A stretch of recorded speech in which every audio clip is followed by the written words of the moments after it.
Listo. Entonces, mire, la idea es que miremos el capítulo 3, ¿cierto? Donde tenemos los dispositivos para control del tránsito y eso se resume en algo que se llama señalización.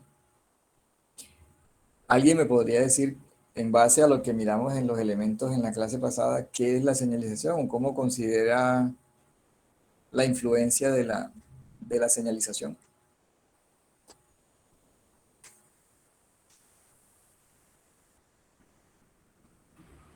Si es Un elemento importante, esencial si para no el es. control del transporte. Señor, perdón, no le escuchaba muy bien. Hoy no le escuché bien. Un elemento esencial para el control del transporte. Elemento esencial, sí, sí, es un elemento esencial. ¿Alguien más tiene otra consideración?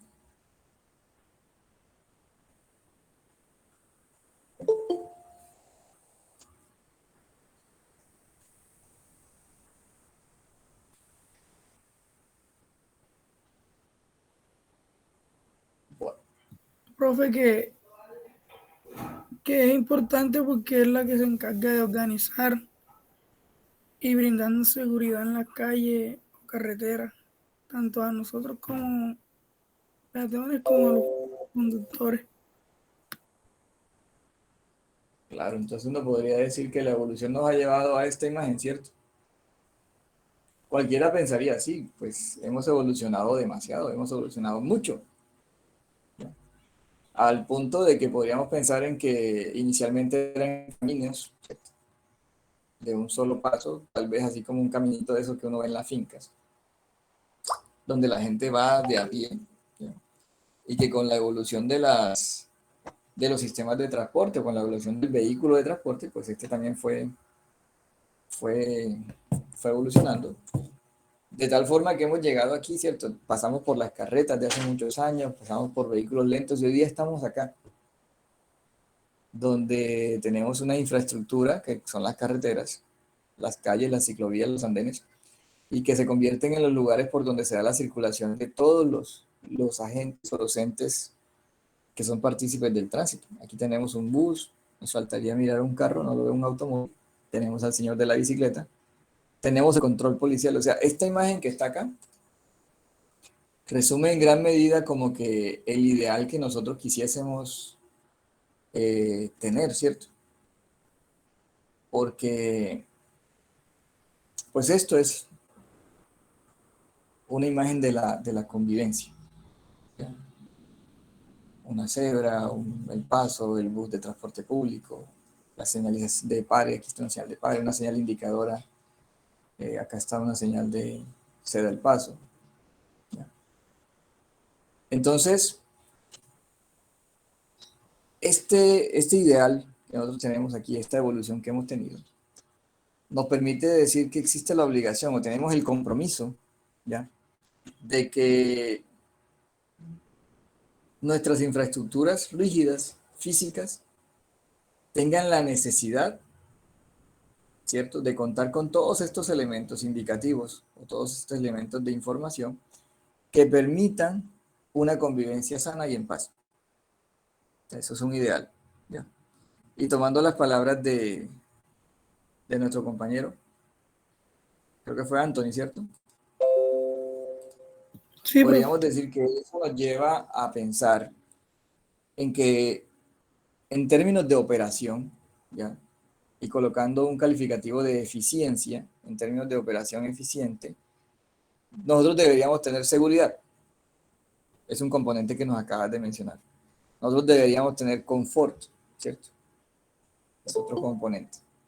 Y tal vez tácitamente, pues hablamos también de fluidez, puesto que estos elementos estáticos, que son las calles, las carreteras, las ciclovías, necesitan tener movilidad de parte de los elementos dinámicos. ¿Quiénes son los elementos dinámicos? Pues los elementos dinámicos van a ser los carros, los automóviles, los buses, los camiones, las bicicletas, las personas en los andenes, ¿ya?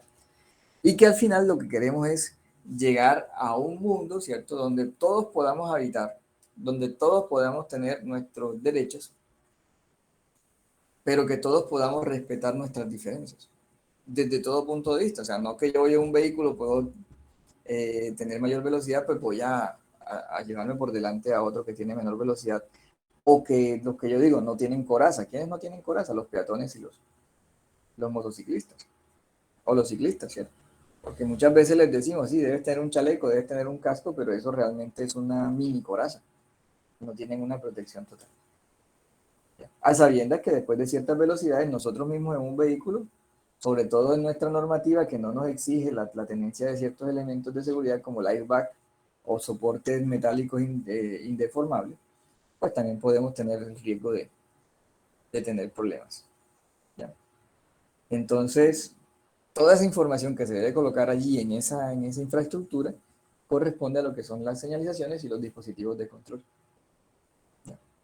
Como siempre, para llegar a seguridad, confort y fluidez. Entonces, ¿qué pasa? Que todas las personas quisieron o hemos querido ser autónomas, ¿ya? En relación a que podamos gestionar nuestro propio transporte. ¿Qué significa eso? Déjame desconectar acá. Significa que todos pensamos, ¿cierto? Que debemos o que tenemos la necesidad de tener nuestro propio transporte. Y eso es lo que nos obliga a que si nuestras condiciones económicas mejoran, nosotros queremos tener un carro.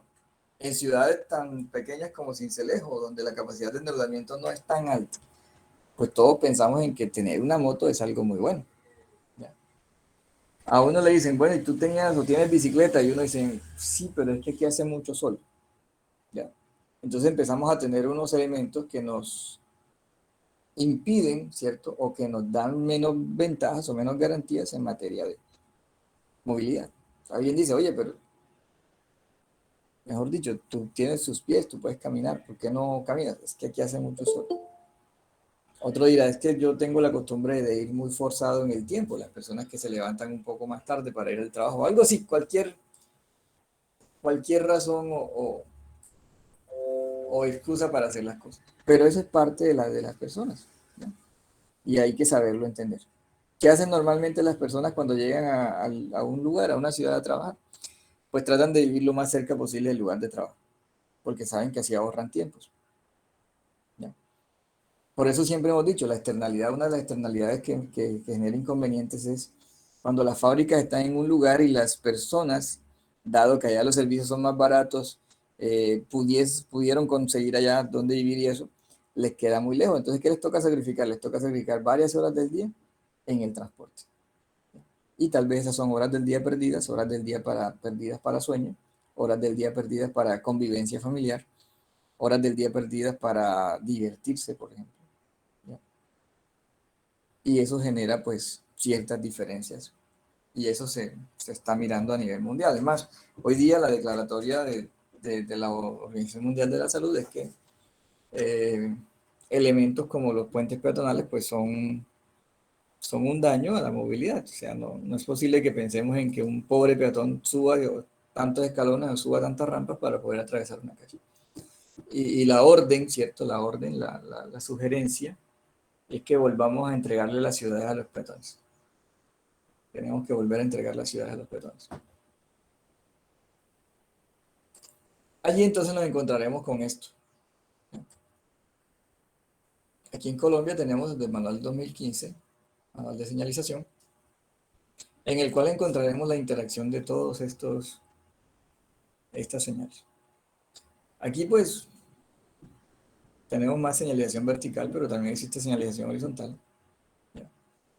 De diferentes tipos. Ahí tendremos la señalización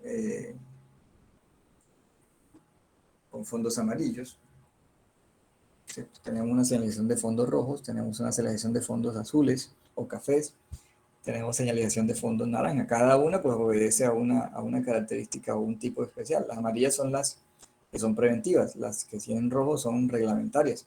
Las azules o cafés o blancas, ¿cierto? O blancas son las que indican guía o información, y estas naranjas de color naranja pues indican trabajos en la vía, trabajos en ciertos sectores que permiten pues que el desarrollo se dé, pero durante el cual pues se debe tener cuidado con todas las personas que son usuarias de esas vías. Y entonces, que uno puede decir que se denominan esos dispositivos para el control del tránsito en unas señales, unas marcas, taches, botones, ¿cierto? Esas señales se pueden colocar encima de la calzada, en el pavimento, se pueden colocar adyacentes al lado de la calzada, se pueden colocar elevadas, ¿ya?, al frente así de la calzada, y permiten prevenir, regular y guiar, ¿ya? Esas tres condicionantes. De ahí entonces que esos dispositivos puedan indicar prevenir, precauciones o prevenciones. Limitar, cuando yo tengo una restricción o tengo una reglamentación. Y la otra que es informar o guiar, que son las señales informativas. De allí que entonces las señales sean de tres tipos. Las señales van a ser preventivas, van a ser restrictivas o reglamentarias y van a ser informativas. ¿Ya? Esas señales pueden ser verticales. Entonces en las señales verticales yo puedo encontrar las señales preventivas, las señales restrictivas y las señales informativas. ¿Ya? Como les decía, las preventivas van a ser las que tienen fondo amarillo, tienen una orla o una marca negra y vamos a hacerla aquí. La leyenda o el símbolo va a ser en color negro. ¿Ya? Tendremos también las señales que son restrictivas o de restricción, que normalmente van a ser señales con una orla roja, fondo blanco y su leyenda en negro. Hay una particular que es esta, que es el PARE, ¿cierto?, que es la SR o señal reglamentaria 01, la primera, la cual pues tiene una connotación especial, que es un octágono, fondo rojo, con la leyenda de PARE. También tenemos unas que son informativas. Aquí he tomado las informativas estas, ¿sí?, que son de vías que son indicadores de la ruta y son de color blanco. Ahora cuando pasemos, pues miraremos cuáles son las de color azul y cuáles son las de color café. Además de las señales, se me quedó gigante. Además de las señales verticales, pues tenemos unas señales que son horizontales y corresponden a todo ese tipo de marcas, rayas, botones, vialetas, indicadores, ¿cierto?, que se colocan sobre la superficie y que en un momento dado se convierten en indicadores para los usuarios del tránsito, de las carreteras, y poder mejorar su movilidad. Aquí tenemos algunas flechas, tenemos algunos indicadores de velocidad. Aquí tenemos una bicicletica pintada sobre el piso, indica que pues, es una zona para circulación en bicicleta. Acá tenemos, vamos a ampliarla porque realmente algunas marcas que Profesor, van a ser... disculpe Señora. una pregunta. ¿Ese tipo de señales son a nivel internacional o pueden cambiar de acuerdo al país? Bueno, realmente se busca que sean lo más parecidas posible, pero hay algunas variaciones, ¿ya?, propias de diferentes lugares en el mundo. Por ejemplo, una señal de... acá atrás, una señal de pare. Nosotros tenemos una señal de pare. En un lugar de habla inglesa se coloca stop. ¿Ya?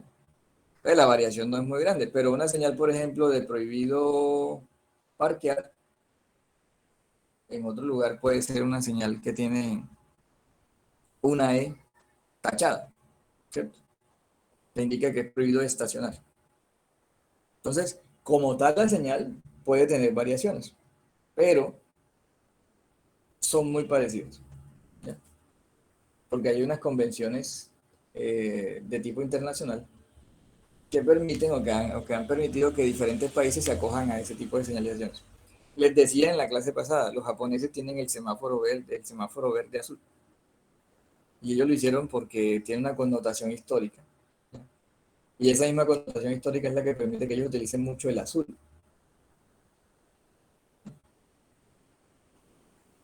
Pero muchos de estos países, por ejemplo, tienen algunas restricciones en relación a lo que es un pase de conducción. Por ejemplo, si uno va a Estados Unidos, si uno lleva un pase de conducción vigente de acá de Colombia, pues allá sencillamente se lo hacen valer, ¿ya?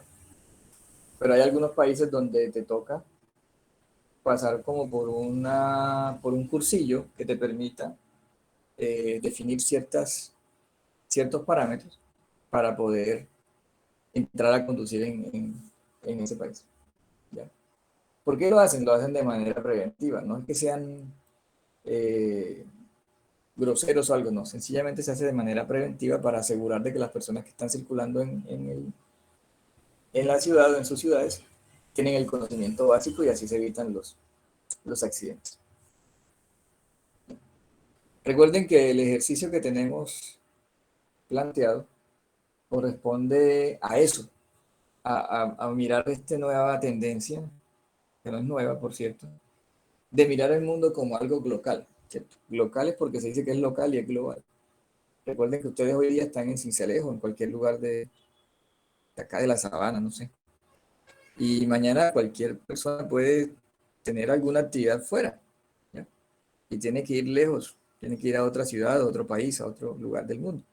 Y entonces la idea es que a través de este ejercicio, utilizando la aplicación de Google, ¿cierto? De Google de Street View, podamos irnos a cualquier lugar del mundo y a partir de un ejercicio que podría decirse que es un ejercicio agradable, un paseo por otra ciudad, podamos mirar esa señalización y describir algunas características como las que acabas de mencionar, encontrar similitudes o encontrar diferencias que nos pueden hacer, ¿cierto? Nos pueden ayudar a que nosotros también conozcamos un poco de esas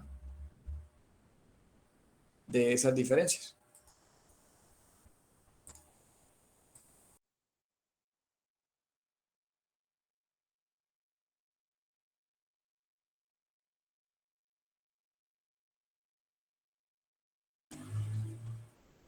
Entonces, en ese orden de ideas, pues podemos encontrar diferencias y similitudes, ¿ya? Ese es el ejercicio que hemos planeado. Bueno, entonces acá teníamos unas señales horizontales. Hay muchas señales en las que, sobre todo en Europa, no utilizan mucho el amarillo. Hay muchas ciudades donde no utilizan el amarillo, sino que colocan el blanco. Para nosotros el blanco es indicador de separación de carriles. Allá, en algunas situaciones, es indicador de cambio de carriles. ¿Ya? Entonces, ese tipo de marcas son las que uno quiere pues, que ustedes identifiquen. ¿Ya?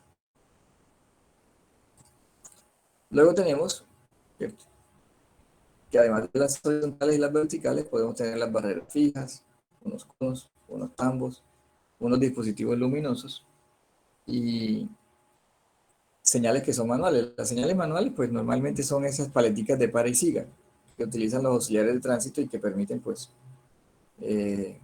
controlar la movilidad. ¿Ya? Acá tenemos, pues, una gama gigante de señales para obra, para control de tráfico durante la ejecución de las obras. Acá tenemos unos conos con una indicación de siga, tenemos unos resaltos, ¿cierto? Estos que son más cortos, que son como para bajar las velocidades. Tenemos esta que es un delineador. Normalmente al delineador se le coloca un indicador luminoso. Tenemos una señal de obreros en la vía, trabajadores en la vía. Acá tenemos una cinta que puede también utilizarse para indicación. Tenemos unos conos que se les pueden colocar indicaciones luminosas. ¿Qué es lo importante? Lo importante es conocer y poder brindar en un momento dado toda la información necesaria de tal forma que podamos controlar el flujo vehicular peatonal de bicicletas, de motos, en los alrededores de una obra. Y si toca dentro de la obra también, porque pues hay que hacer el control de la circulación del personal de trabajo, de la circulación de ingreso de materiales, volquetas, maquinaria.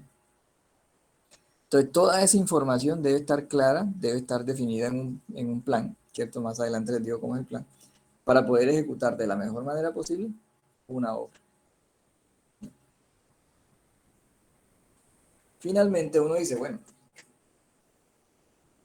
los dispositivos de control cierran el ciclo cuando se llega a un dispositivo que es el más agresivo. ¿cierto? ¿Por qué ese es más agresivo? Porque es el que da la indicación de que las personas obligadamente deben parar o seguir de acuerdo a la indicación del semáforo. Estos semáforos pueden ser de varios tipos, pueden ser vehiculares, peatonales o especiales. ¿Qué es un semáforo vehicular? Pues es un semáforo que tiene tres indicaciones: una roja para parar, una verde para activar la movilidad, para ejecutar un movimiento, y una amarilla para pensar o prevenir una situación que se viene, bien sea de parada o de movimiento. Los peatonales pues tienen solamente dos indicaciones de color, una indicación verde o una indicación roja, que nos permiten pues controlar el flujo peatonal en las intersecciones. Se puede de antemano decir que pues la idea es que cuando esté el semáforo peatonal activo, pues no esté el semáforo vehicular activo. Solamente en algunas situaciones donde se hace un paso controlado, pues los dos podrán estar activos. Y existen los semáforos que son especiales. Estos semáforos especiales, pues, como su nombre lo indica, están pensados para ciertas situaciones particulares. Por ejemplo, eh, me podría ir a una situación de allá del centro comercial Viva, donde está el Pompeyano. Una alternativa al Pompeyano era un semáforo especial, semáforo con un botoncito, ¿cierto? Donde las personas pueden llegar y hundir el botón, presionar el botón para pedir el semáforo. ¿Cuándo se generaba esa necesidad? Cuando hubiese acumulación de personas allí en una acera, que necesitaban pasar a la otra acera, al otro lado. Entonces, ¿qué pasa? Ese semáforo, cuando uno lo solicita, él hace la transición, ¿cierto?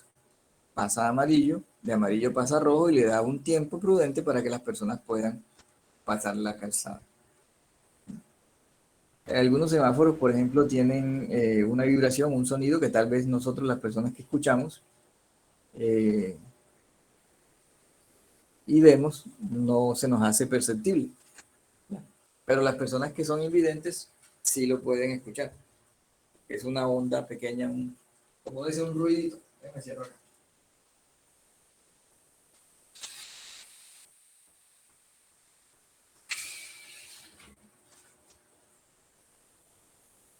Esperemos que la lluvia no nos haga daño con nuestra conexión. Profe, tengo una pregunta, disculpe. Eso. Ahora que tocó el tema desde ese punto ahí en Viva, en su experiencia como ingeniero y en la parte de tránsito, una alternativa para el control de la movilidad en esa área. Por ejemplo, varias veces yo voy, incluso el pompeyano no me respetan porque sabe que el pompeyano que lleva de ganancias, pues la preferencia del peatón. Veo como que muchos conductores no respetan esa viabilidad debido a cierta congestión que se forma donde está el asadero de pollo en la calle que viene, el indico, entonces, es que calle 23, ¿cierto? Que va en sentido, va subiendo hacia la avenida. Sí, señor. ¿Qué viabiliza, qué propone usted en su experiencia? Una alternativa para mejorar la movilidad en esa área usando señales, los dispositivos de control de tránsito. Bueno, realmente el ataque que se le ha hecho, ¿cierto?, a esa situación ha sido bastante agresivo, me parece bastante acertado, y es en relación a lo de la educación vial, ¿ya? Y los auxiliares de tránsito. Allí recurrentemente en las tardes pues se encuentran auxiliares de tránsito que van canalizando el flujo, permitiendo que los vehículos de esta intersección donde tú me dices que van subiendo, que es calle 23, puedan acceder a la avenida, pero algunas veces existe cierto aumento de velocidad o cierto, no sé cómo aceleración, ¿cierto?, de parte de los usuarios, que como ya giraron quieren salir rápido de la intersección, quieren salir rápido de la avenida. Entonces no entienden que luego de ese movimiento de giro, pues tendrán que llegar a una indicación de pompeyano que necesariamente quien lleva la de ganar es el peatón. ¿Ya? Entonces allí realmente lo que falta es mucha cultura, porque no tendría sentido colocarle otra barrera. O sea, ¿qué hacemos nosotros? Nosotros normalmente colocamos el pompeyano y somos capaces de colocar un resalto delante del pompeyano o unos taches delante del pompeyano. ¿Para qué? Para obligar a la gente y entenderle que, oye, es que aquí tienes que parar. Ahora, colocar taches ya es una situación mucho más agresiva, pero puede que toque hacerlo para poder indicarle a la gente y enseñarle, oye, es que tienes que parar, tienes que hacer un pare para llegar ¿ya? Al pompeyano, porque el pompeyano es el paso de las personas. Como te digo, algunas veces vamos a sonar un poco agresivos, pero muchas veces siendo uno secretario de tránsito o tomador de decisiones, le toca tomar ese tipo de decisiones para poder, ¿ya? Como salvaguardar los derechos que ya tienen las personas. Y como les decía, hoy día se ha dado la orden, se le ha dicho al mundo, oiga, mundo, entreguen las ciudades a los peatones. ¿Ya? Hagamos de que las ciudades sean mucho más agradables. Y creo que ya empezaron con Olvidémonos de las grandes cincelejo. distancias. Olvidémonos de las grandes distancias. Olvidémonos de que el placer del mundo es tener un vehículo para tenerlo N horas ahí en un trancón. ¿Ya? Profe, y creo que ya se lo empezaron a entregar aquí en Cincelejo porque no sé por qué calle fue que crucé, pero no, creo que fue la de por Florencia, quien va subiendo a la Toscana, que prácticamente tienen dos pompeyanos a menos de 100 metros. O sea, yo vi esa cosa y yo como Eso que, es ahí ¿por donde qué hicieron, fue? Ahí donde eso, hicieron la nueva Cada vez somos más cancha. agresivos. sí, ahí donde hicieron Señor, el parque detrás del Éxito. sí, Ah, señor. eso. Es que va a funcionar así. ¿Ya? Va a funcionar así y va a ser así. Se va a dar una reivindicación de derechos de los peatones, porque han sido, si uno revisa las cifras de muertos y atropellamientos de heridos, pues, son altísimas, ¿ya? Y eso nunca se debió dar. Como les digo, o sea, ha sido falta de gestión de nuestras autoridades tener sistemas de transporte público. Hemos pensado que el sistema de transporte público es para los estratos 1, 2 y 3. Si usted revisa Bogotá, estrato 1, 2, 3 son los que, 2, 1, 2, son los que utilizan el transporte público. En Medellín también, es la misma situación. ¿Ya?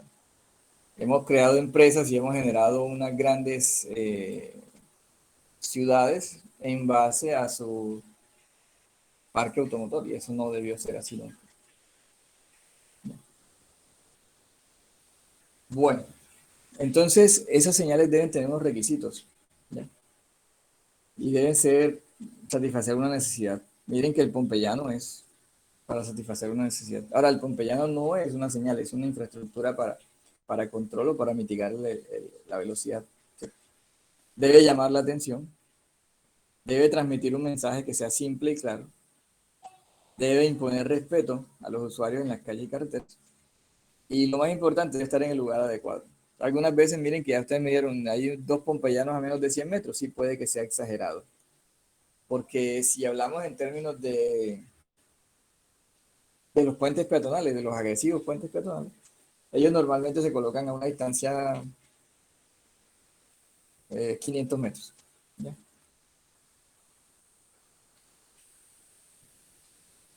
Ahora podría entenderse fácilmente de que un pompeyano cuesta mucho menos que un puente peatonal.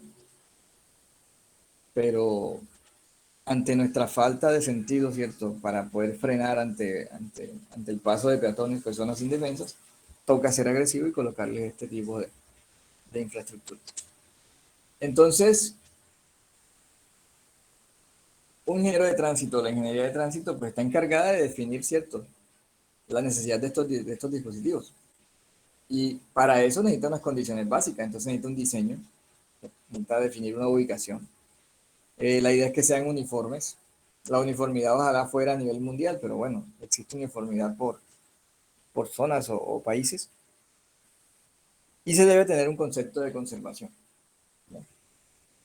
Algunas veces yo he dicho, no, es que la señal no es que en verano se empolva y en invierno se lava, ¿no? O sea, la señal debe tener un plan de mantenimiento, un plan de conservación que permita hacer revisiones periódicas que impliquen un mejoramiento, ¿cierto? y una manutención de esa señal en el estado que pueda brindar, pues pueda servir funcionalmente, que pueda ser funcional, ¿ya? Porque es que si no, se convierte en un problema. Muchas veces encontramos que hay personas que tienen un arbolito en la esquina, en su acera, en su andén, y ese arbolito cubre una señal de paro. Imagínense qué problema. O sea, va una persona, puede que las personas que ya conocen la ruta saben que allí deben parar, pero va una persona que nunca ha circulado por allí, no ve la señal de pare, se puede volar el pare y se puede generar una situación de peligro. Entonces, por eso es que se tiene que tener conservación, se tiene que tener todas esas características para poder hacer de una señal funcional. En relación a eso, por ejemplo, uno encuentra que las señales verticales, en términos de ubicación lateral, se colocan al lado de las carreteras, en donde estoy en zona rural, y al lado de las calzadas. ¿Qué pasa? Que aquí hay una indicación que dice, bueno, debes dejarla a 1,80 m de la orilla de la línea blanca. ¿Por qué? Porque 1,80 m es más o menos el ancho de la berma. O sea, se coloca por fuera de la berma.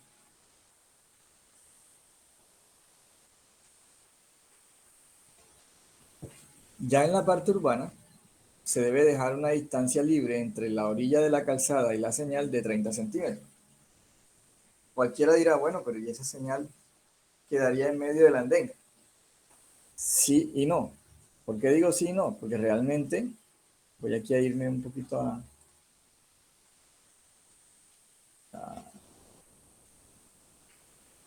realmente, la situación debería ser esta, ¿sí? Yo puedo tener una zona de seguridad y esa zona de seguridad es la que me permite a mí que si un vehículo va circulando, pues no se vaya a chocar con la señal de un retrovisor, un espejo retrovisor que está por fuera del ancho del carro, ¿ya? Y después de esa zona de seguridad, pues yo puedo tener un andén peatonal. ¿Por qué? Porque se da la situación donde yo tengo la señal y esta señal pues va a estar en medio de la calzada y por ahí mismo es por donde debe circular la persona. Entonces imagínense que aquí va la persona y además ahí está la señal.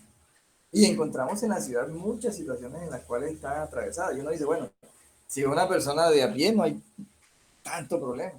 Pero ¿y qué tal una persona en silla de ruedas? ¿Qué pasa? No, se baja de la silla de ruedas, pasa la señal y después se monta otra vez. Sí, eso no se ve. ¿Ya? Entonces nuestras ciudades fueron trazadas de tal forma que no dejamos espacios para la circulación peatonal. Porque tal vez circulábamos por las calles, por el medio de la calle, y luego eso se convirtió en calzada, y al momento de convertirse en calzada, pues nos quedamos sin zona peatonal, sin andén. Entonces, no tenemos esa zona de seguridad que es simplemente la que separa la zona vehicular de la zona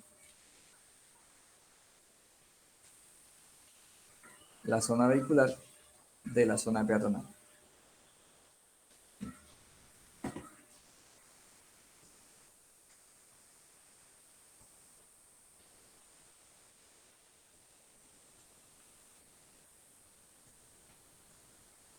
Bueno,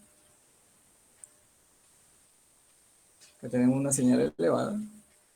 Algunas veces las señales pues se colocan en la parte superior, sobre todo cuando son indicadores de direcciones o esos letreritos que dicen bienvenidos a tal ciudad. Entonces las señales preventivas serían el primer tipo de señales que vamos a encontrar. Pues como dice la palabra, pues la idea es que le den a una persona una información anticipada de una situación que se le viene encima, ¿cierto? Para poder prevenirlo. ¿Cuál es la idea? La idea es que en una vía no deberían existir cambios bruscos, ¿ya? Pero el mismo hecho de ir en una recta y pasar a una curva se convierte en un cambio brusco. Entonces, allí necesariamente deberemos tener el indicador de curva a la derecha, curva a la izquierda. ¿Sí? De cada vez que existe ese tipo de cambios, se debe indicar o se debe prevenir a las personas que se dio ese tipo de cambio. Algunas características, por ejemplo, ¿cuándo se toman? Cuando hay cambio horizontal o cambio vertical. Cuando yo tengo intersecciones, porque yo voy acercando una intersección y posiblemente alguien se vaya a pasar la intersección y se puede chocar contra mí. Cuando haya reducción o aumento de carriles o haya un cambio en el ancho del pavimento, si hay pendientes peligrosas, si hay proximidad de cruces, ¿cierto? O pasos peatonales, pasos escolares, si hay problemas en la calzada, derrumbes, o si me voy a enfrentar a unos dispositivos de control. Todas esas señales podrían ser así. Recuerden, fondo amarillo, orla negra y el mensaje o la leyenda en negro.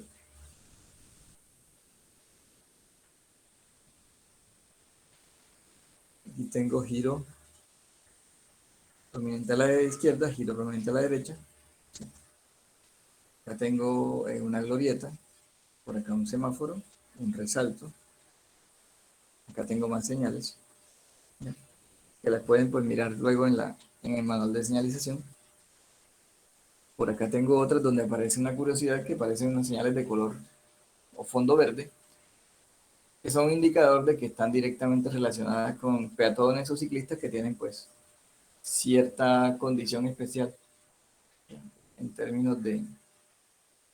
Entonces la idea que se le dio al manual era pues hacer un cambio para que las personas se den cuenta de que son diferentes los colores y que aquí debo tener sumo cuidado con esos peatones o con esas personas que van a pie o en bicicleta. Luego de esas señales voy a tener las señales que son señales reglamentarias. Las señales reglamentarias pues son una parte del reglamento colocado allí en esa imagen, en esa señal. ¿Ya? Deben sí o sí cumplirse. Normalmente ellas indican una restricción, una limitación. Si usted no acata esa restricción o esa orden, necesariamente deberá ser multado, porque está violando el código. Aquí entonces tenemos señales de derecho de paso de vía, señales de velocidad, señales de inspección, de circulación o de dirección, de mandato por restricciones o prohibiciones, o señales de estacionamiento. Aquí tenemos. De esas señales hay dos señales que son particulares, la señal de pare, la SR01, y la SR02, que es la señal de ceda del paso. Aquí, por ejemplo, dicen a uno, solamente puedes ir a la izquierda, solamente puedes ir a la derecha, prohibido girar a la derecha. O sea, le dicen qué debe hacer o cuándo debe hacer, de forma restrictiva o limitante. Las señales informativas, que sirven de guía, están definidas por la sigla SI, van en postes, ¿cierto? En los cuales pues se van colocando las leyendas, los escudos, y lo que hacen es decirle a las personas o informarle cuántos kilómetros faltan para llegar, cuál es el nombre de la población, cuál es el nombre del río que está atravesando, cuál es el nombre de la ciudad a la que va a llegar. Información de cuántos kilómetros le hacen falta, o sea, todo lo que le pueda servir para guiar.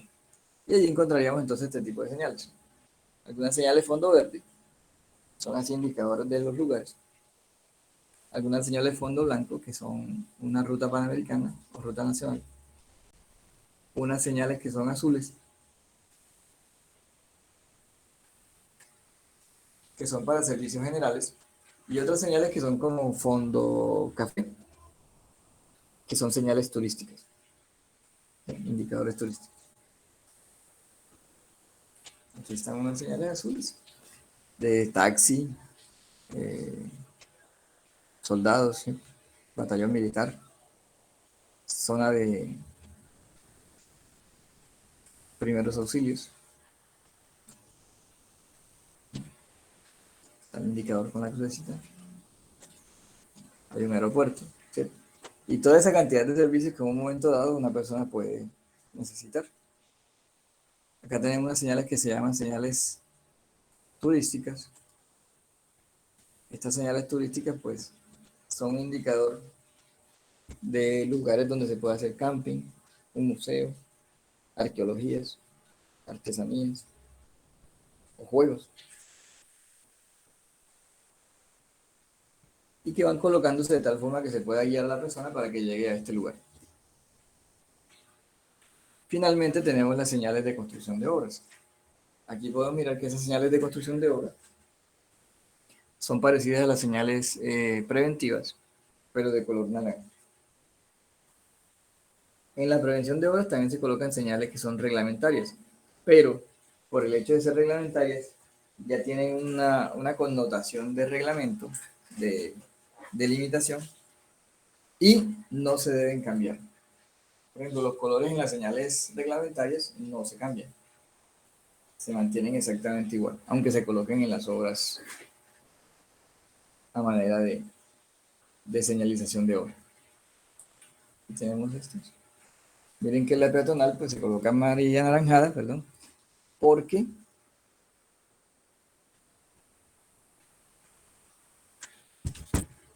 es de tipo temporal. Acá tenemos otras: obreros en la vía, trabajadores en la vía, maquinaria en la vía, auxiliares de tránsito.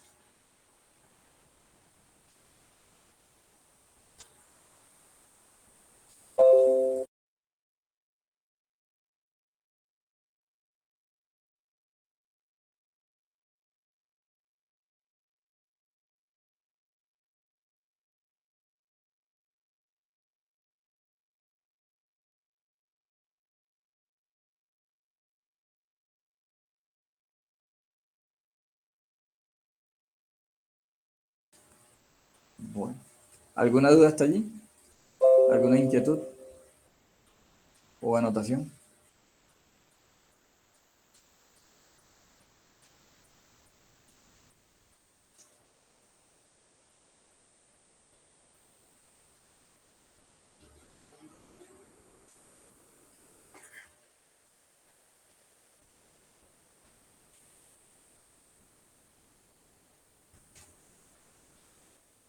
No hay dudas.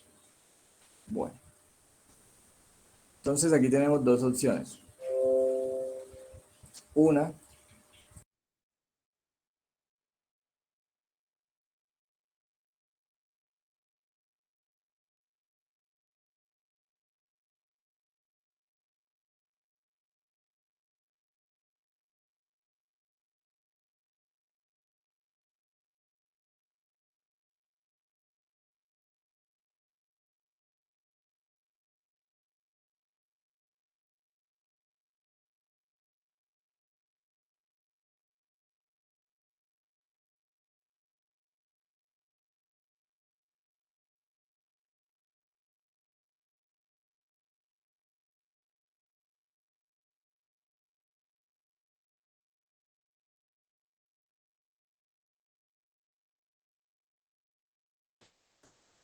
entonces aquí es donde tenemos que hacer dos cosas. Una, irnos hacia el manual y echar un vistazo, ¿cierto?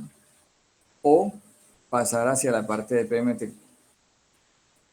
Entonces, dado que está lloviendo, yo quisiera continuar con la parte de PMT antes de, antes de seguir con la parte de la inmersión en el manual, porque si se nos corta el internet, pues podríamos hacerlo particularmente con nuestros computadores o nuestras tablets. Aquí alguien me dice, Fabián Villero, me dice que usted dijo que algunas señales de construcción podrían ser reglamentarias. Bueno, aclaremos eso, Fabián.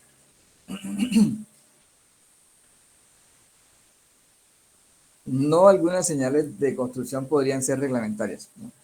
Las señales reglamentarias pueden ser usadas en obra, ¿ya?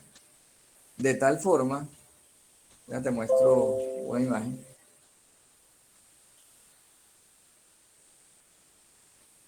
No sé si alcanzan a ver esto.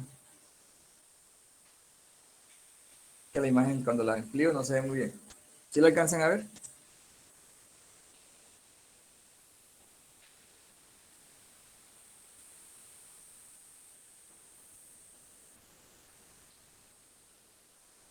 Sí, profe.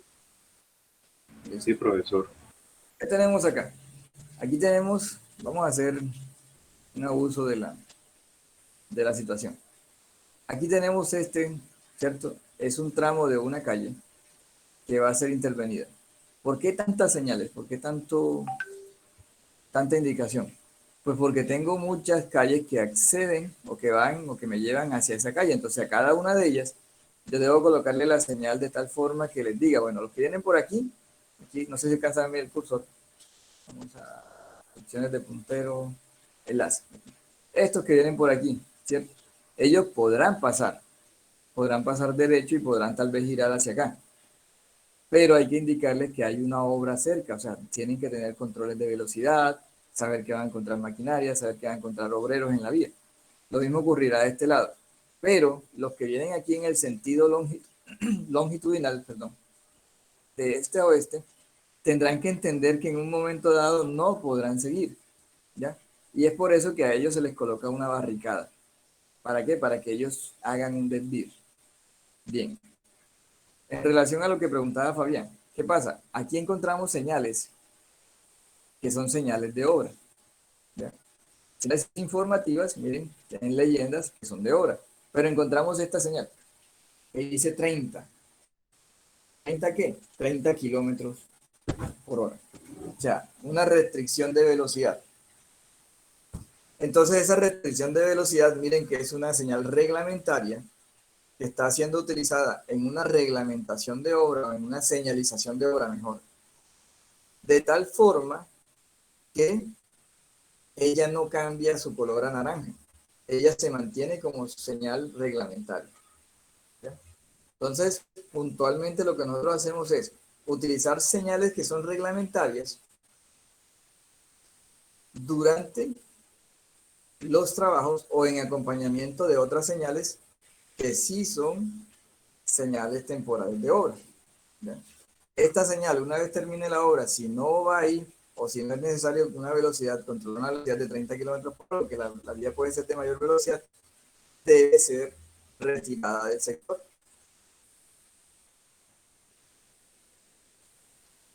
¿Entendido?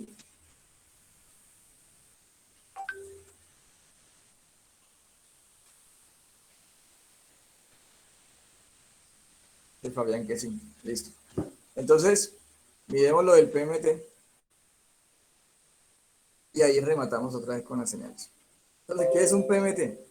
Un PMT es un plan de manejo de tránsito. Un PMT es importante porque un PMT se exige en cualquier circunstancia en la cual se vaya a hacer una intervención sobre el espacio público. A veces cuando hablamos de la palabra espacio público creemos que es sobre las calles o sobre los andenes. No, realmente un PMT es para cualquier obra, bien sea de construcción, de mantenimiento, de mejoramiento, cualquier obra, ¿ya? ¿Por qué si yo voy a construir una casa, un edificio en una esquina, en una acera, debo tener un PMT? Pues sencillamente porque primero voy a afectar a los peatones de esa acera, ¿ya?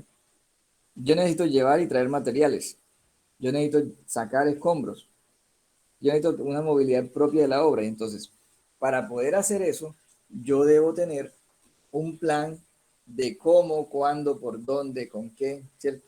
Y toda esa serie de preguntas resueltas de cómo yo voy a tomar la ejecución de la obra. Pues para eso voy a tener que diseñar un plan de manejo de tránsito. ¿Para qué se hace el plan de manejo de tránsito? Pues para bajarle a las afectaciones, para bajarle o para mitigar el impacto que genera esa obra, ¿ya? De allí que sea necesario este PMT. Objetivos: mitigar el impacto de la obra sobre la vía, los usuarios de la vía o del entorno. Garantizar la seguridad. Recuerden, habíamos hablado de tres aspectos: seguridad, confort y movilidad o fluidez. Mantener la continuidad de la circulación. Mejor dicho, lo que queremos hacer es que los principios de una vía se mantengan. los principios del tránsito sobre esa vía se mantengan. Y finalmente, garantizar la accesibilidad. ¿Qué significa eso? Hombre, que las personas que necesitan pasar por ahí, de alguna forma, puedan pasar por ahí o de forma muy cercana. Y no sentirse afectados no sentirse afectados por esa situación.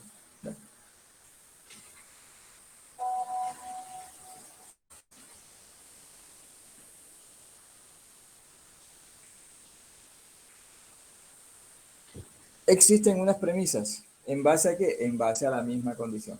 Una premisa de seguridad, ¿ya? Entonces debe brindarse seguridad a todos, especialmente a los peatones, porque son los más débiles, ¿ya? Debe darse continuidad plena y accesibilidad plena a los flujos que estaban. Se debe mantener informada a la población de cuáles son los movimientos y cuáles son las cosas que se están haciendo. Permite hacer unas mejoras en la práctica de la ingeniería de tránsito. Se debe tener un plan de desvíos, ¿ya? Se debe coordinar con otras intervenciones. Se debe mantener una revisión, perdón. Se debe tener una revisión permanente, puesto que puede que algunas variables cambien. Y se deben tener unos indicadores para poder hacer valoraciones, ¿ya? ¿Valoraciones de qué? De algo que se llama situación base. La situación base es todo lo que uno midió, contó de forma preliminar, de tal forma que uno pueda conocer cuáles son los flujos vehiculares, los flujos de peatones, los flujos de bicicletas, cuánto es la acumulación de vehículos en términos de colas, cuánto es la demora en tiempo de pérdidas o tiempos, cómo están los niveles de accidentalidad. Pues no, la idea no es que si ocurrían N accidentes, ahora aumente el número de accidentes. ¿Cuál es la condición de la infraestructura? Porque a veces mandamos a algunos vehículos a circular por otras vías y esas vías no estaban en condiciones y terminamos deteriorando esa calle, ¿ya? En Sincelejo hace poco ocurrió un caso cuando estaban construyendo un edificio para una clínica, un hospital allí en la Ford, que creo que está en la calle, se me escapa la calle. Les voy a dar la dirección de pueblo que no recuerdo la calle. Es la calle que queda enfrente de la urgencia de la clínica Santa María, ¿ya? Cuando sube allá la que va camino a 7 de agosto. En esa esquina se construyó una clínica, un edificio para una clínica. Entonces se dio el problema de que no hubo un PMT ni una identificación de las condiciones de la vía, y allí justo en esa calle frente de la urgencia se empezaron a presentar unos baches, o se acrecentaron unos problemas con unos baches. ¿Qué hacían las personas o qué dijeron las personas de alrededor? Que denunciaban, ¿cierto?, que el contratista de la construcción del edificio tenía que pagarles la calle.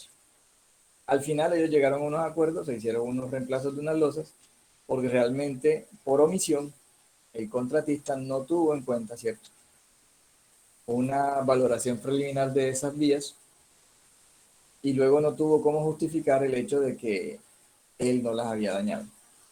Entonces le fue necesario reemplazar un par de losas, creo. Entonces cuando uno está en este mundo de la ingeniería, uno debe ser muy cuidadoso, no llevar todo a ese riesgo alto, porque ya existe una forma de hacer las cosas bien, ¿ya? Entonces ahí la situación base es saber cómo está la condición de la infraestructura para que cuando uno termine la obra, pues todo quede igual a como lo encontró. En materia de accesibilidad se deben hacer los estudios para no luego ser criticados porque, bueno, cerramos vías. No, aquí se puede mantener la accesibilidad.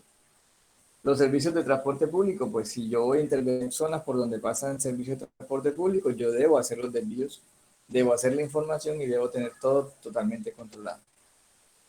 Y es importante la identificación de puntos críticos, porque esos puntos críticos que están ahora como situación base, posiblemente se van a acrecentar luego cuando empiecen a ejecutarse las obras.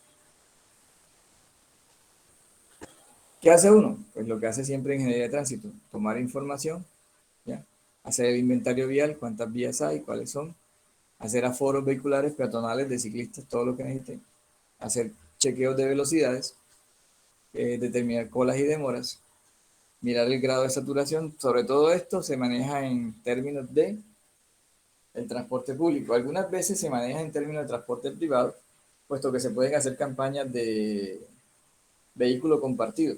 O sea, algunas veces para bajar la movilidad se pueden hacer campañas o se puede hacer educación vial y decirle a las personas, pues ven acá, si ustedes van hacia el mismo lugar, si en el sector se encuentran personas que trabajan en el mismo sector, pues la idea es que se puedan ir en un solo vehículo. Y así bajamos el número de vehículos que van circulando. Y se debe tener en cuenta también los datos de accidentalidad. Aquí el problema de siempre. Los registros de accidentalidad se deben tomar de fuentes que sean confiables. Esas fuentes confiables pues pueden ser el control de tráfico de accidentes que hace la policía, el control de accidentes que hace la Secretaría de Movilidad o los que están en las revistas forenses, ¿no? La que le indica toda la accidentalidad y todos los índices de accidentes y todo lo demás acá en Colombia. ¿Qué pasa? Que esos corresponden a subregistros, porque muchos de los accidentes que ocurren no van a ese registro y no son intervenidos por los agentes de tránsito o las personas encargadas de esa situación. ¿El PMT qué va a tener? Pues va a tener las condiciones de la vía, ¿cierto? Una identificación. Vamos a tener una caracterización del tránsito vehicular y peatonal y lo que uno va a hacer es mitigar, ¿cierto? Los problemas que vayan a tener los transportes privados con planes de desvío. El transporte público, reordenar las rutas. El tránsito pesado, garantizar que haya accesibilidad a los negocios. Tránsito peatonal, garantizar que haya andenes continuos, que estén delimitados, señalizados y que pues le permitan estar fuera de las líneas de flujo de la parte vehicular.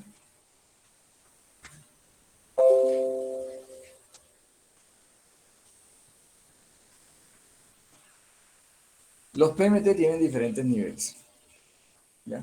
Entonces, un PMT de primer nivel es un PMT que tiene un radio, ¿cierto? Una longitud que es mayor a 1 kilómetro, o sea, es una intervención muy grande, ¿ya? Entonces, de allí radica el diseño de la señalización.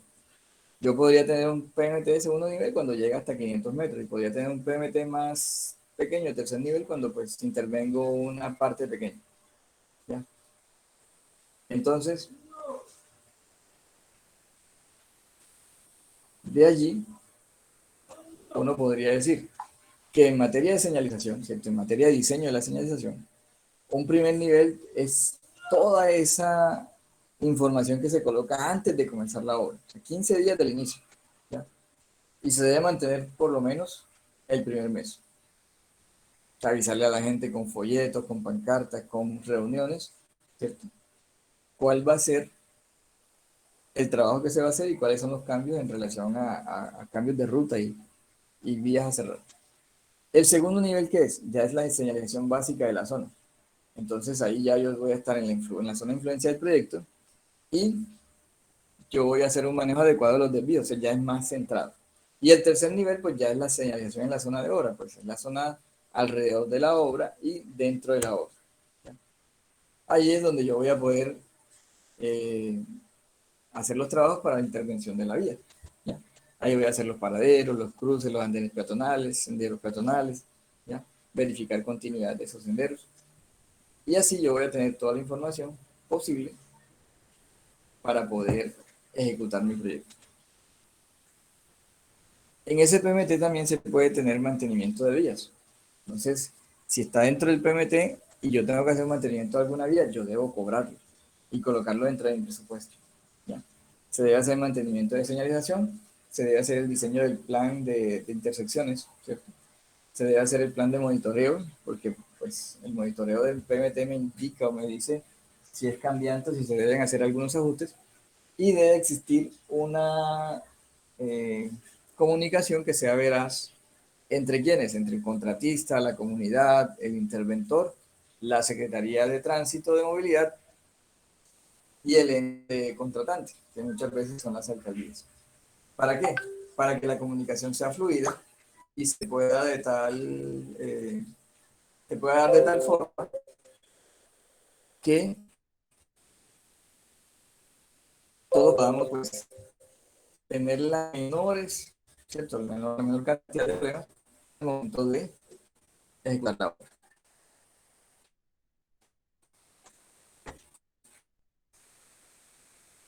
En esa intervención, complementaria, me toca, ¿cierto? Para la circulación, entonces puede ser una rotura y reconstrucción de separadores, andenes, bordillos. Puede cambiar el sentido de las vías. Puede que haya que trasladar en improvisaciones o que con las semáforos que sean funcionales. Todas estas medidas dependen del grado de envergadura que tiene la obra.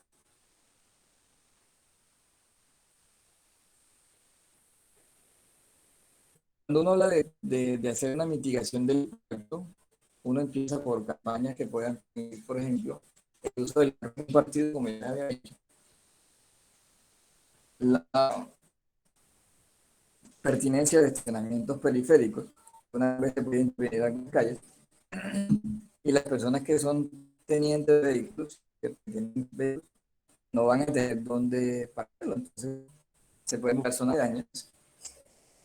Lo ideal es que uno tenga que pagar, o sea, realmente uno no tiene que pagar eso, porque uno de la obra uno no tiene para uno pagar parqueaderos o cosas así. ¿Ya? Entonces debe entender a la gente pues que es necesario que ellos pues paguen sus.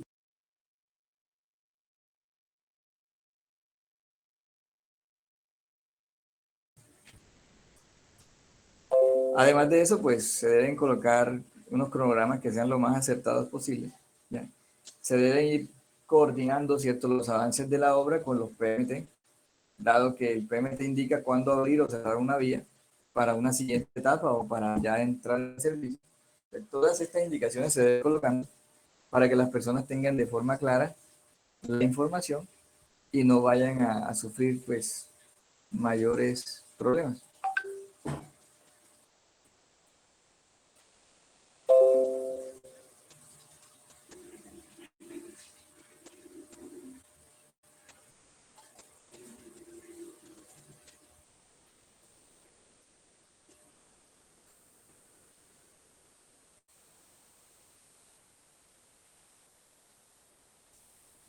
Estoy.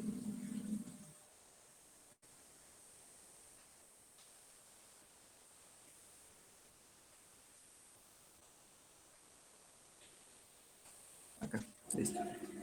Entonces, en esa mitigación del impacto, pues uno dice, allí debe haber canalizaciones, regulación, cierre. Muchas veces necesita el acompañamiento de la policía de tránsito, ¿ya? Y ahí pues donde empieza el problema de que si no coordinamos, pues vamos a tener algunos problemas que pueden ser evidentes y que se pueden trasladar a las situaciones diarias de la obra, ¿cierto? Quejas, reclamos o accidentes. Entonces a veces, por no realizar esa atención inmediata, ¿ya?, uno podría enfrentarse a ciertos problemas que pues, van a generar conflictos en la circulación de esa vía. Aquí pues nos habíamos adelantado a ver esta imagen de cómo es una entrega de un plano. O sea, esto no es el PMT, esto es lo que resulta del PMT, ¿ya?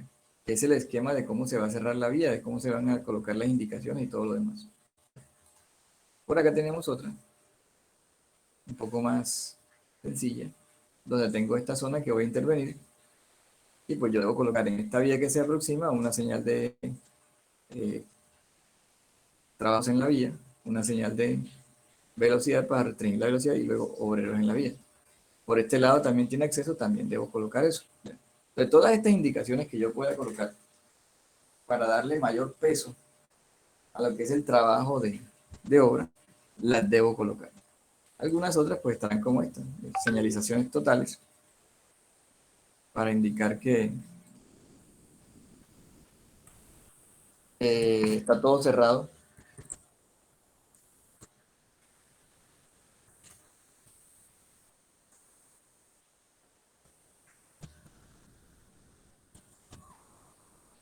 Entonces, acá en esta otra imagen encontramos unos desvíos.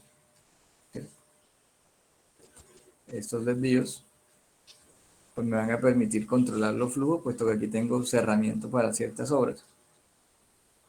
Por acá es importante cómo puedo, el trabajo de la maquinaria, que hay unas demoliciones, pues debe estar totalmente cerrado, totalmente señalizado, para evitar el paso o el ingreso de personas que no son propias de la obra. Allí estaríamos con esas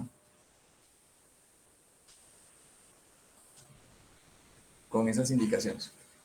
¿Alguna pregunta, duda hasta allí?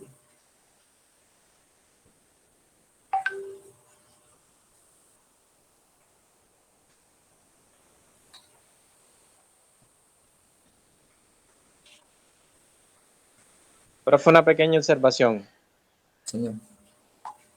Aquí en la imagen que tiene en la de parte de arriba a la derecha, ese sería un gran ejemplo.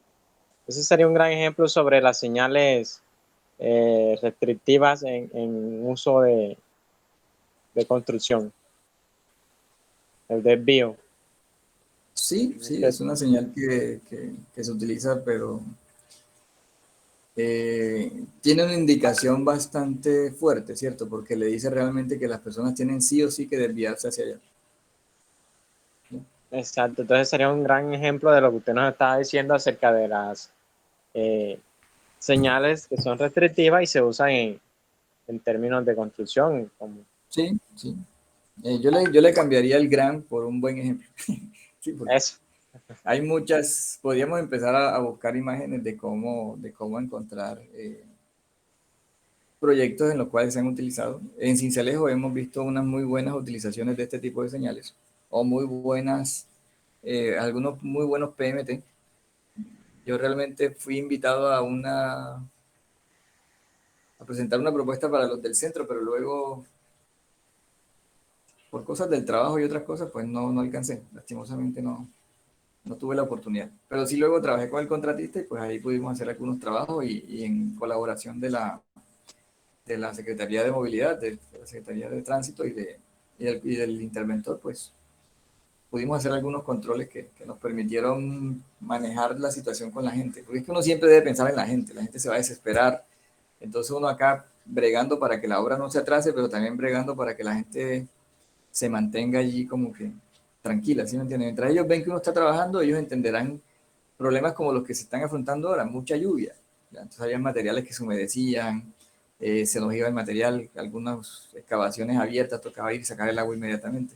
Entonces, toda esa serie de situaciones, cuando uno las acomete de forma precisa o de forma rápida, la gente va a entender que ciertos retrasos en la obra pues, son entendibles. ¿Ya? Entonces, uno siempre debe mantener la comunicación con las comunidades. No es darle explicaciones como tal, no.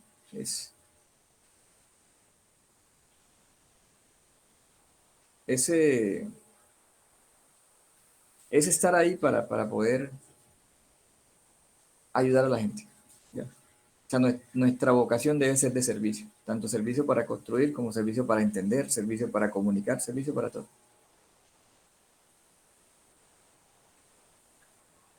Listo, gracias, profe. Bueno.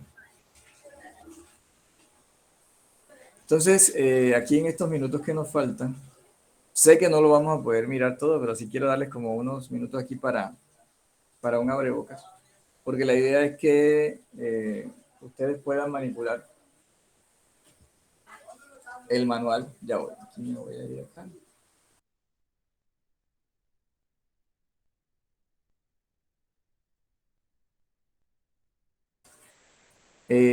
Podamos mirar el manual. Entonces, hayamos planeado hacer, o tenemos planeado hacer el parcial el día lunes, ¿cierto? ¿Es así? El día lunes 8. Pero tal vez sería un poco apresurado que, por ejemplo, yo les he hecho la presentación de la señalización en el día de hoy y ustedes se enfrenten al examen el día lunes y puede que les asalte alguna duda. Entonces, pensando en eso, la idea que tengo es que ustedes puedan revisar el manual. Yo voy a hacer una presentación ahora muy rápida, o sea, muy somera, porque intentar ahondar mucho es complicado. Igual es un documento de libre circulación. Y que si ustedes alguna duda luego de sus observaciones o luego de sus lecturas, tienen alguna duda, pues el lunes la podamos dirimir, o sea, la podamos revisar. Y que hagamos el examen el día miércoles, ¿ya? El lunes, ¿qué tomaríamos? Pues los primeros 15, 20 minutos para hacer una charla de cómo le fue con la revisión del manual, ¿ya? No pretendo que se lo lean todo, porque realmente la idea es ir y mirar cuál es la filosofía del manual, o, bueno, mirar esto que yo voy a hacer. ¿Qué es esto? Entrar y mirar, ¿cierto? En la presentación, cuál es la filosofía del manual, por qué se dio, se cambió el del 2004, ¿por qué? Porque hay algunas cosas que actualizar. Y de aquí entonces mirar su contenido, y en el contenido sí entrar a mirar algunas partes importantes, por ejemplo, reconocer quién es la autoridad legal, ¿cierto? ¿Cuál es el ámbito de aplicación? Y de allí podríamos mirar, ¿cierto?, cuáles son las generalidades de las señales verticales, como la función, la clasificación, ¿ya? ¿Por qué el mensaje, la forma, el color? Entonces uno empieza a mirar toda esa serie de información, ¿cierto? Toda esa información que le va a permitir en un momento dado llegar acá y entender. Estoy buscando lo del color, que lo tengo aquí.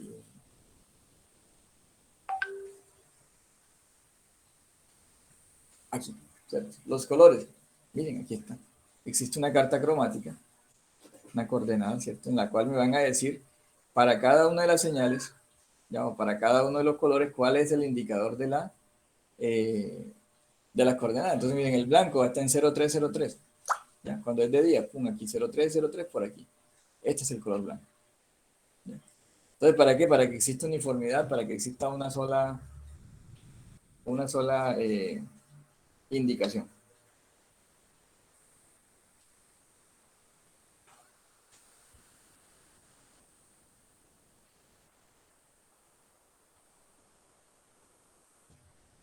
De allí, entonces, uno tendría que mirar cuáles son los tamaños, ¿cierto? Ya los tamaños van de acuerdo a qué, de acuerdo a la velocidad. A mayor velocidad se debe tener un mayor tamaño, ¿ya? Aquí le van a decir cuál es la distancia de visibilidad mínima, cuál es la distancia de legibilidad mínima, de acuerdo a las condiciones normales de una persona, distancia de lectura. Entonces, allí le van a indicar a uno a qué distancia, antes de encontrarse, por ejemplo, para una señal preventiva, a qué distancia usted va a colocar la señal, ¿ya? Después seguimos en relación a las alturas, a los ángulos de desviación, para que la persona pues lo pueda ver cuando va entrando a la curva, dependiendo del grado de esa curva. Y luego de eso, ya uno podría entrar a mirar las señales como tal. Entonces, inicialmente vamos a ver las señales reglamentarias, ¿cierto? ¿Qué quiero? Que entren, lean, ¿cierto? ¿Cuáles son las clasificaciones? Hay unas que son de prioridad, de prohibición, de restricción, de obligación, de autorización. O sea, tienen diferentes, tienen una clasificación, ¿ya? Son diferentes. Y aquí empiezan, ¿cierto? Prohibido girar a la izquierda, prohibido girar a la derecha, giro solamente a la derecha. Mire que son restrictivas o limitantes. Solo puede girar a la derecha, ¿ya? O un no pase, o un ceda el paso, ¿ya? Y te muestran una cantidad, o les muestran una cantidad de señales que ustedes pues entrarán a mirar. Les van a decir cuáles son las características, cuál es el mensaje, ¿ya?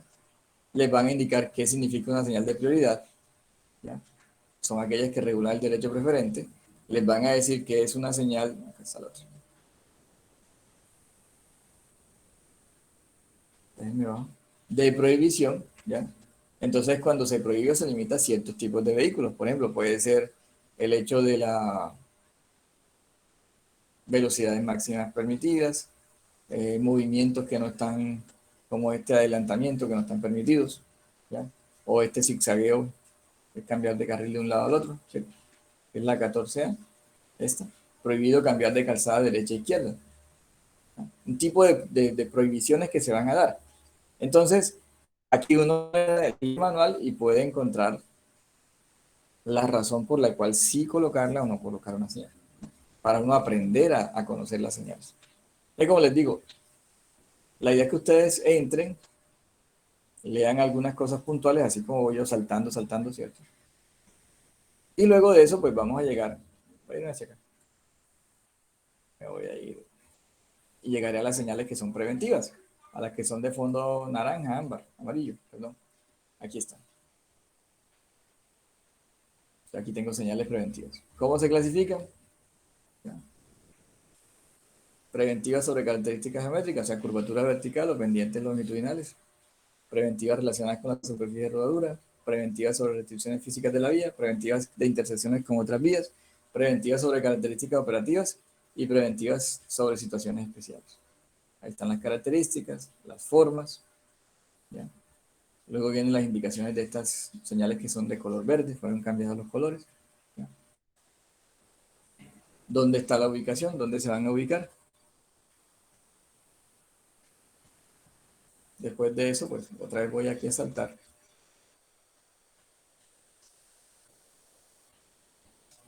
Y voy a llegar aquí a las señales que son informativas.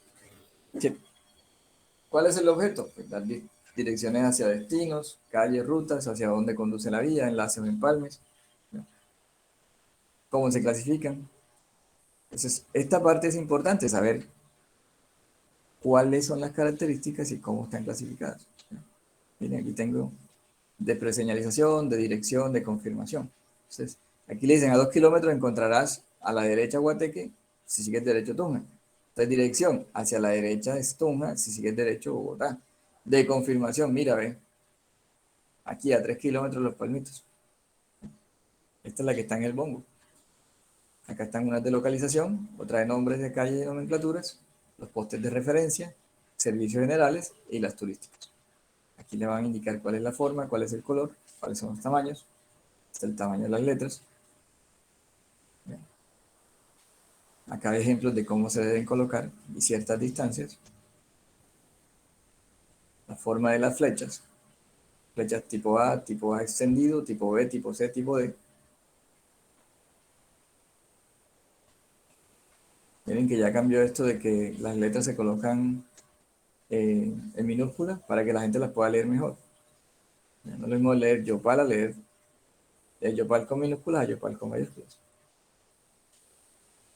Aquí seguimos. Y entonces llegaríamos a la parte de la señalización.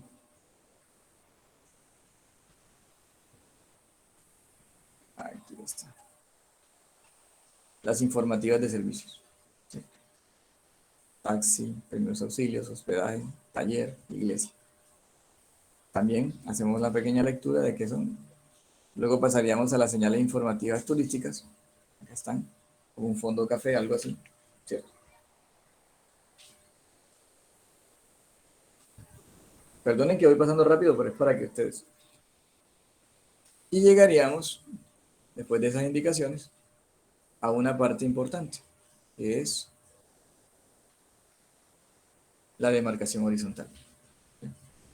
Las líneas centrales, si son amarillas, separan flujos. ¿Cierto? Miren, aquí están. Hay unas que son línea, punto, línea, punto. ¿Ya? Hay unas que son línea, punto, línea, línea, punto. ¿Ya? Son líneas centrales segmentadas, caso 1, caso 2.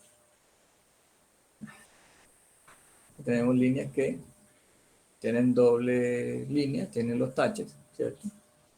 Y una es continua y una es discontinua, o sea, líneas que separan carriles en diferentes sentidos. A uno tiene la preferencia para adelantar, la otra no. Algunas veces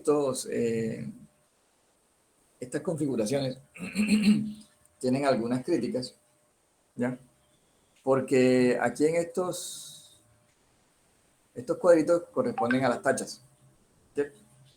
¿Qué pasa? Que esto funciona cuando la vía es nueva. ¿En qué sentido? En que yo pinto y coloco el tache o la tacha. ¿Ya? Pero cuando se necesita hacer una recuperación de esa pintura, necesariamente me tocaría pasar por encima del tache. Y ese tache, si ustedes lo han visto, no sé si han tenido la oportunidad de verlos, esos taches vienen con una luz muerta, con un indicador de luz muerta que es blanco de un lado y el otro lado es rojo. o amarillo de un lado y el otro lado es blanco. ¿Ya? Entonces, cuando le pases la pintura por encima, vas a tener un problema de que no vas a poderlo mantener la indicación. Entonces, cuando ocurre eso, o hay ciertas recomendaciones que se colocan con este caso 5. ¿Ya? Las tachas se colocan dentro para evitar de que en una próxima pintura se tenga que pasar por encima de ellos. Alguien dirá, pero es que esos taches se arrancan rapidísimo, o sea, la forma de pegarlos no es la mejor, ese material no. Sí, es cierto, también tiene la razón. ¿Ya? Pero yo puedo escoger entre las diferentes opciones. Entonces, una opción muy apetecida es esta. Con una demarcación plana y con una demarcación elevada. Después de esto, pues ya yo tengo toda la información de las señales horizontales. Habrá unas señalizaciones para pasos peatonales, donde tengo semaforización, normalmente. Aquí hay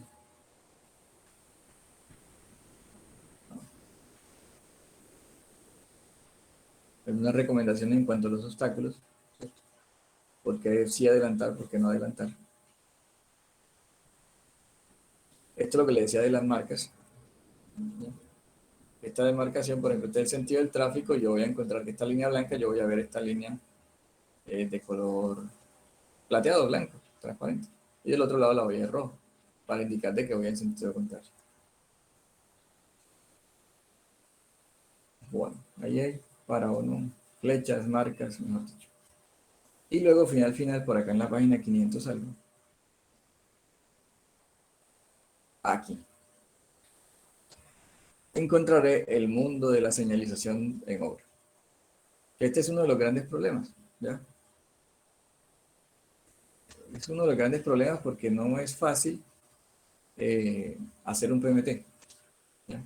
Entonces uno dice, bueno, señales verticales en obra, aquí está que es un PMT, puesta en marcha de un PMT, perdonen que voy hacia atrás, porque quiero encontrar el inicio. Acá. Las categorías del PMT, ¿cierto? Hay categorías 1, categoría 2, categoría 3. ¿De qué depende? Depende de la magnitud. Si es categoría 3 tiene más pasos. Entonces aquí en esta van a encontrar todo lo que es un plan de manejo de tránsito. Y importante que nos muestran unos esquemas, o sea, situaciones particulares ya definidas en las cuales nosotros podemos apoyarnos en el momento de hacer los planitos estos, que son los que uno entrega finalmente como anexo a toda la información que uno pues pudo tomar de campo. Tengo los auxiliares, ¿ya?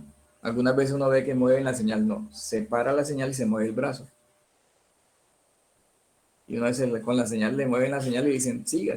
Hay bandereros también, ¿cierto? Que son los operadores de operaciones de sistema de tráfico, también se puede hacer con una bandera. Y finalmente quiero mostrarles estas situaciones. Aquí. Yo tengo diferentes situaciones, por ejemplo, algunas veces hay que hacer zona de detonación, entonces se demarca bien la zona y pongo aquí donde se va a hacer la detonación. Esto puede ser, es muy útil, por ejemplo, cuando tú tienes que hacer limpieza de carreteras o si hubo alguna deslizamiento, algo así.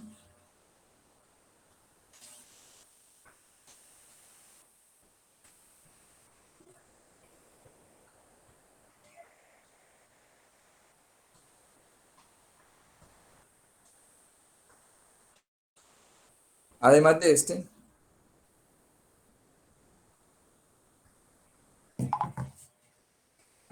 ese, yo puedo tener obras en las bermas. O sea, miren, cuando tengo obras en la berma, se debe colocar una señalización, aquí está la del trabajo.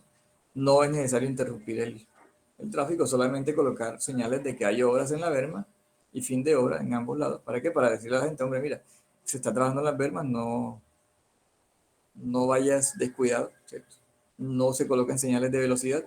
Ya si si se cree que las velocidades son necesarias controlarlas, tú lo puedes hacer. O sea, estas son condiciones básicas, modelos básicos. Hay obras en la berma de corta duración, entonces se coloca este vehículo, que este es un vehículo de atenuación de impacto. Él tiene como un resorte, la gente si en caso dado se sale de la vía y se choca contra el pum, un resorte se encoge y absorbe el golpe tratando de evitar el máximo daño a ese vehículo, tratando de evitar al máximo el daño a ese vehículo. Bien. Y aquí pues encontraríamos, pueden marcar la página, aquí está página 553, donde van a encontrar cómo se cierra una berma en una autopista. ¿Ya? Profe, Señor. tengo una pregunta. Por ejemplo, el viernes estuve viajando para Bogotá, venía de regreso y vi que había una zona y que de frenado. Sí. ¿Cómo se diseña esa zona de frenado? Porque yo no vi o sea, ningún muro como para frenar. Vi siempre como un espacio afuera de la carretera en líneas triangulares rojas y blancas. ¿Cómo se diseñaría esa zona de frenado? Bueno, la zona de frenado normalmente se da para los vehículos pesados, ¿cierto? Como una ayuda. Entonces, por ejemplo, imagínense que yo voy por una vía y la vía tiene un perfil que es así, ¿ya? Este es el perfil de la vía. ¿Qué pasa? Que un vehículo que venga aquí y puede que pierda el control, digamos que un tipo camión, ¿ya?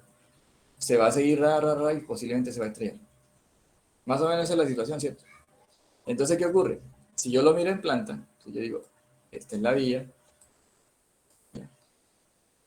Aquí estaría la línea, bueno, digan que esa línea era recta.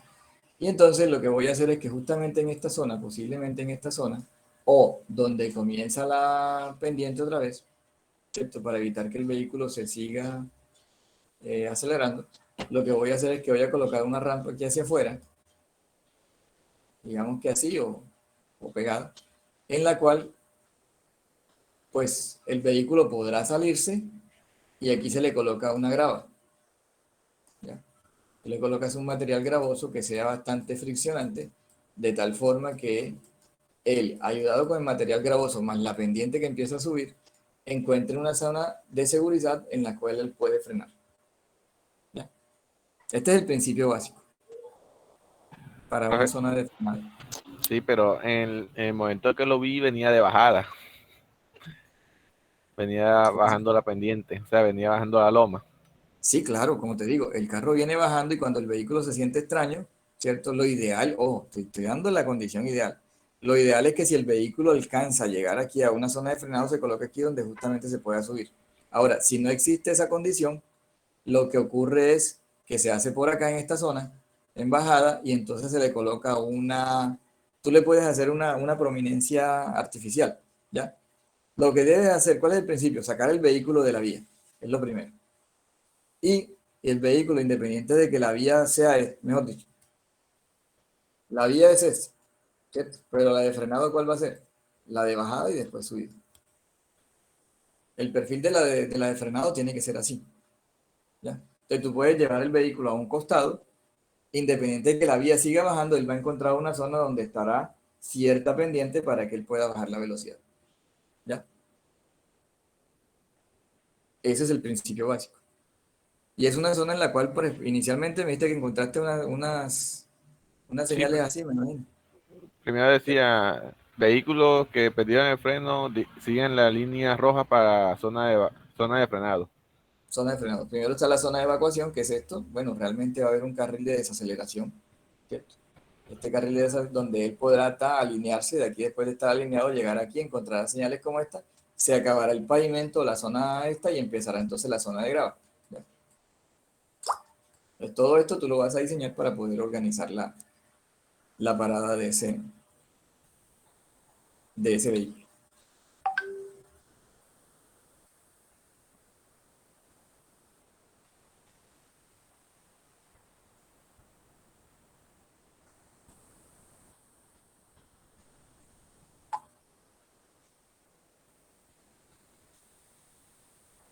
No sé si eso lo podríamos en otro momento, pues, buscarlo y colocarlo como tema de una charla, que sería bastante interesante.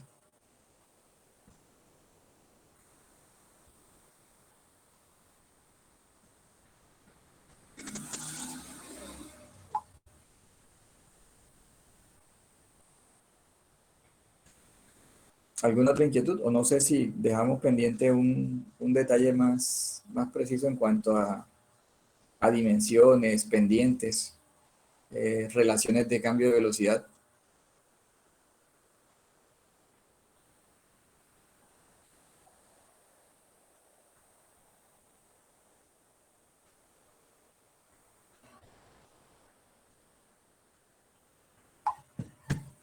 Esos sistemas han sido desarrollados en estos países que son montañosos. En países como Colombia, donde tenemos sistemas montañosos, terrenos montañosos y escarpados, pues se ha definido eso para poder evitar accidentes.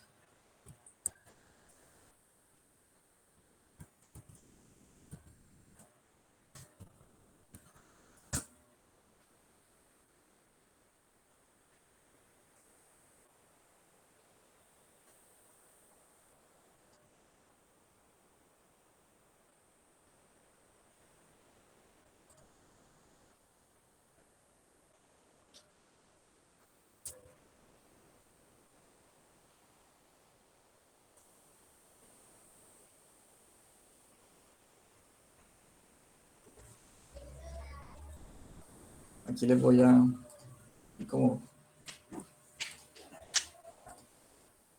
por molestar.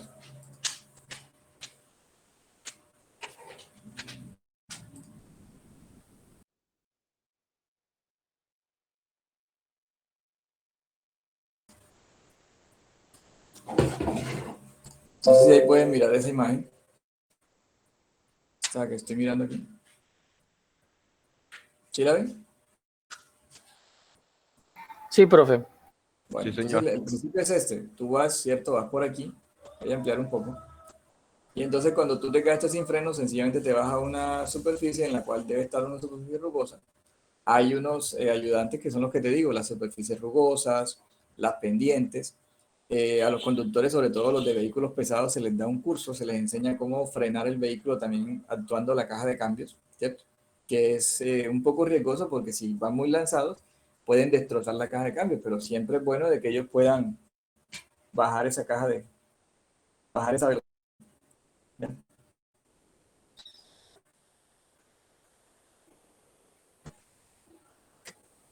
Y entonces encontraremos este tipo de situaciones en materia de, de diseño de zonas de frenado. Aquí encontré un artículo bastante bueno, un documento. Yo había leído otro, ¿cierto? Donde hay superficie de tensión, hay zona de tensión por gravedad, que es la que te decía. Zona de tensión de arena apilada, hay unas que te colocan una arena al frente y tú te estrellas contra la montaña de arena, pero eso es como irse al desierto y salirse de una vía y pegarse, o sea, eso no ocurre nada. Y están las superficies mecánicas que son con unos martillos, con unos martillos de impacto que reducen el choque, ¡pum! Y se encogen. También puede ser. Cuando pendiente, zona gravosa y eso no alcanza, te colocan al final un tornillo de estos que te absorben la energía. Pero sí es muy interesante.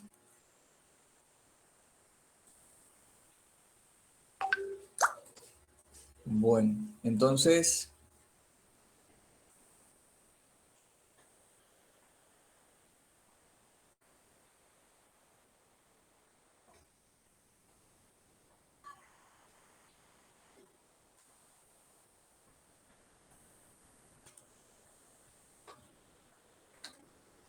si no hay más dudas, ¿cierto? Dejemos allí, como les dije, revisemos el manual. ¿Alguna duda, algún comentario lo hacemos el día lunes y hacemos el examen el día miércoles? ¿Qué les parece? Perfecto. Vale, profe. Está bien, que esté bien. Bueno, ¿Podría ser el mejor de mandarnos el capítulo 2 y estas diapositivas al video? sí, claro que sí. Ok. Claro que sí. Muchas gracias, profesor. Bueno, sí, sí. Que tenga un excelente día, ingeniero. Bueno, gracias igualmente.